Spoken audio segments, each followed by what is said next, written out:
Appealing her 20-year sentence, Maxwell has now begun a concerted campaign to rewrite history. And in an audacious and strangely compelling interview from prison, she's making some extraordinary claims. In a whirlwind of scandal that has shaken royal watchers to their core, Ghislaine Maxwell's name has surfaced once again with explosive claims. But now, shocking revelations from prison are shedding light on connections no one expected. What is the truth about Meghan Markle's past? What Ghislaine Maxwell has allegedly revealed from behind bars has shocked even those who thought they knew the full story.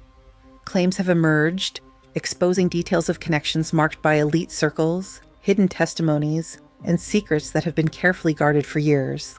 These allegations paint a troubling picture of a past that seemed carefully erased before the world ever saw it. The shocking truth about these connections is finally being discussed, and it's more disturbing than anyone could have imagined. Stay tuned as we dive into the secrets that have been kept hidden for far too long. Make your bed sort of military style, so there's nothing that's sticking out or whatever. It has to be a prescribed way, otherwise you can to travel. After years of silence and speculation, Ghislaine Maxwell is said to be speaking from behind prison walls, and the ripples are shaking observers everywhere. Whispers of letters, conversations, and long-buried connections have ignited fierce debate while supporters and critics brace for impact. According to unnamed sources, crucial details were allegedly locked away for years behind sealed court files, vanished audio recordings, and documents released only after heavy censorship. Even when Epstein-related materials finally reached the public, they appeared stripped of their most revealing parts, leaving behind gaps that raised more questions than answers. What happens, when it happens, how it happens, with different versions. And each time she speaks, there's a different version. Among what was supposedly removed were as many as 12 hours of interviews involving Maxwell, interviews that some insiders claim held deeply sensitive information. Within these allegedly missing sections comes the most attention-grabbing claim that Maxwell mentioned Meghan Markle by name. Instead of presenting Meghan's journey into royal life as a straightforward story of ambition and romance, sources suggest that the hidden testimony hinted at a far more layered and controversial background. According to those familiar with the interviews, Maxwell spoke about elite social environments where wealthy and powerful figures mixed freely, and where young women were often introduced to influential men. In this telling, Meghan's name reportedly surfaced during discussions of these exclusive circles. Now, Ghislaine Maxwell has spoken out for the first time from inside her American prison cell, describing jail as living hell. The British socialite is facing life behind bars. Claims go further, suggesting that Maxwell sometimes used coded language when referring to people, a practice allegedly meant to protect identities. Meghan was supposedly referred to by the nickname Flower, a word chosen to convey grace, beauty, and an appearance of innocence within high-status spaces. Supporters of this theory argue that such a nickname fits a pattern Maxwell was said to use when describing the women who moved comfortably through elite gatherings.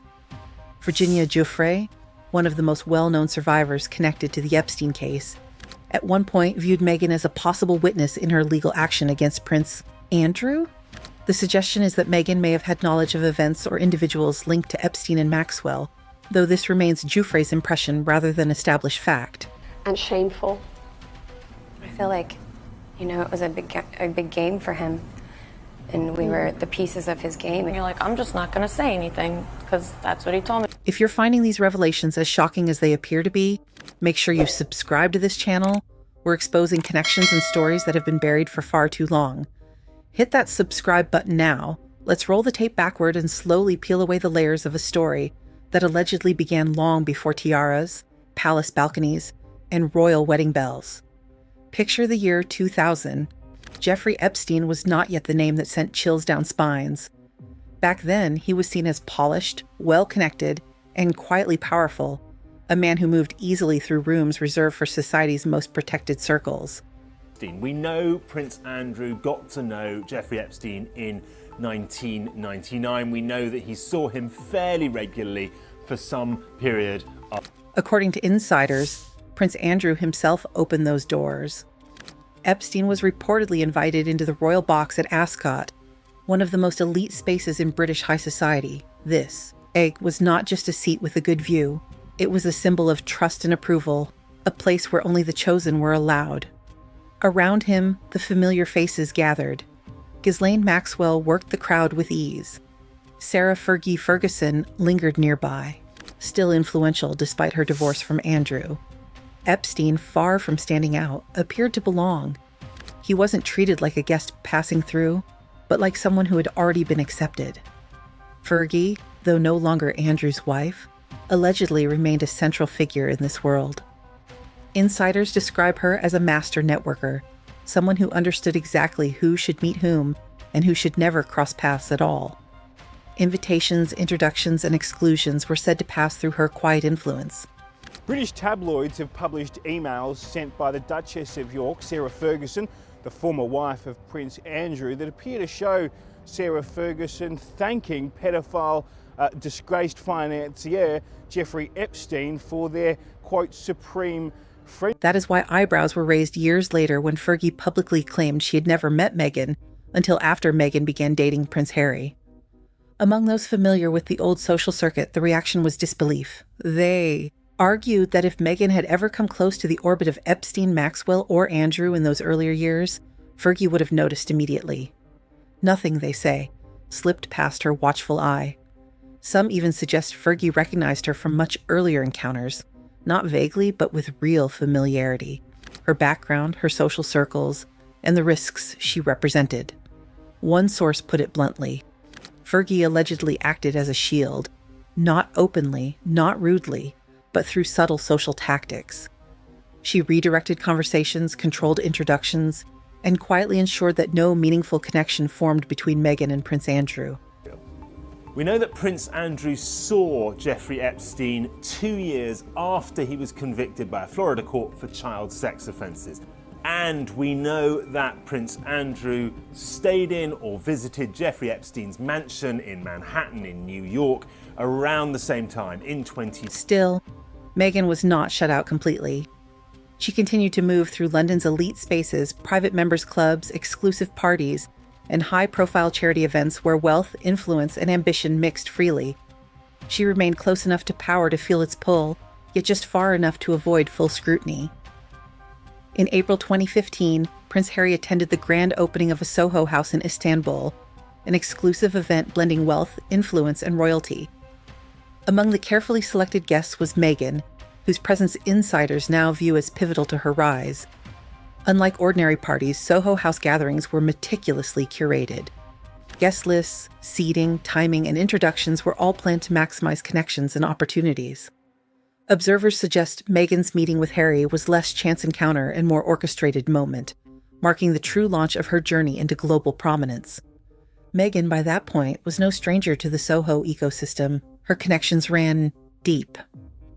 To understand the intrigue, some observers rewind even further to New York in 2013.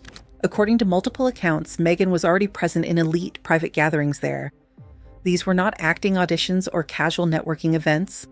They were invitation-only salons where media executives, political operatives, wealthy donors, and prominent activists exchanged ideas and influence. At the time, figures like Harvey Weinstein still dominated these spaces. If questionable wealth circulated through respected philanthropic channels, then influence, introductions, and access may have traveled alongside it. Placed against that backdrop, Meghan's swift entry into elite humanitarian and political spaces after Istanbul seemed less surprising to some insiders. Doors that rarely open appeared to swing wide. Invitations came quickly, platforms expanded. Her proximity to Prince Harry soon followed, reinforcing the idea that the groundwork had been laid long before the public love story began. This month here at our cottage, just a standard, typical night for us. It's a cozy night. What were we doing? Just roasting chicken and roasting having... a chicken, trying to roast a chicken. Trying to roast a chicken. As Meghan entered royal life, her public image appeared polished, confident, and untouchable. While the world saw smooth success, palace insiders whispered about an unseen protection surrounding her. Some observers claim this protection predated her marriage into royalty.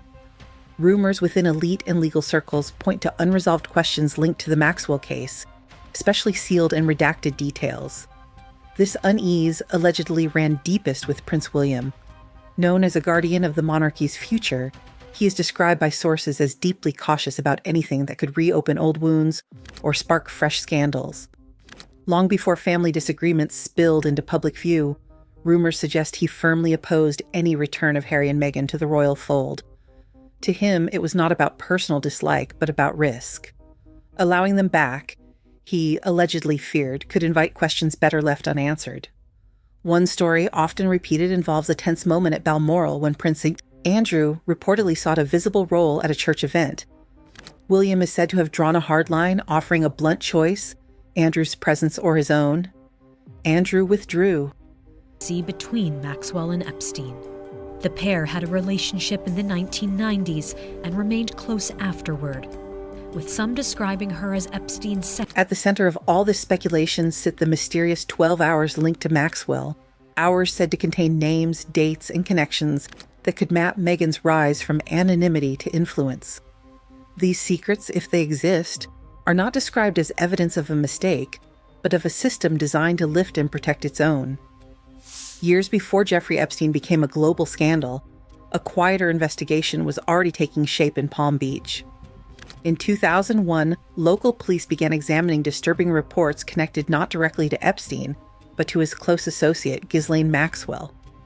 College students from a nearby campus told officers they had been approached with unusually lucrative job offers to work at Epstein's home.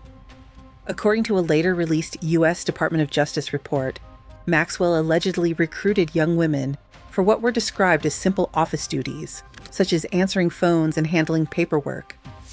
The pay, around $200 per day, stood out as unusually high for basic administrative work. Several students said they were contacted by an English woman, identifying herself as Maxwell, who specified she wanted young, beautiful, unmarried women.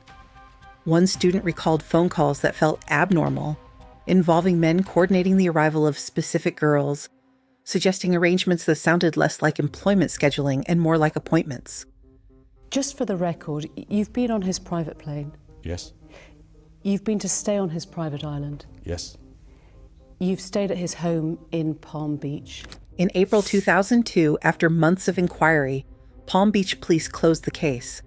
Their conclusion was blunt. They had not detected a crime that could be charged at that time. For years afterward, the early investigation faded into obscurity, largely forgotten by the public.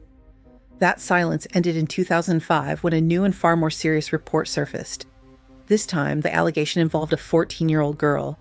The claim reopened old questions and sparked broader investigations that would eventually draw national attention. What followed exposed a long trail of missed opportunities and controversial decisions. In 2008, he was convicted of soliciting and procuring a minor for prostitution. He was jailed. This was your friend. How did you feel about it? Well, I ceased contact with him after... In 2007, Epstein reached a highly criticized non-prosecution agreement that allowed him to avoid federal charges. He served just 13 months in jail, a sentence many later described as shockingly lenient. In 2019, federal prosecutors indicted him again, but the case never reached trial due to his death while in custody. Maxwell's fate unfolded differently. Arrested in 2020, she was tried and convicted in 2021 on multiple charges related to trafficking. Today, she is serving a 20-year prison sentence. Looking back, the 2001 police report now reads less like a dead-end inquiry and more like the opening chapter of a story the world would come to regret not taking seriously sooner. So when you look at Maxwell's alleged revelations and the wider pattern of connections they suggest, do you see isolated speculation or do you see the outline of a story that has never been fully told? The questions remain. The 12 hours of missing testimony, the sealed records, the rapid rise through elite circles, the silence continues, and the mystery refuses to fade.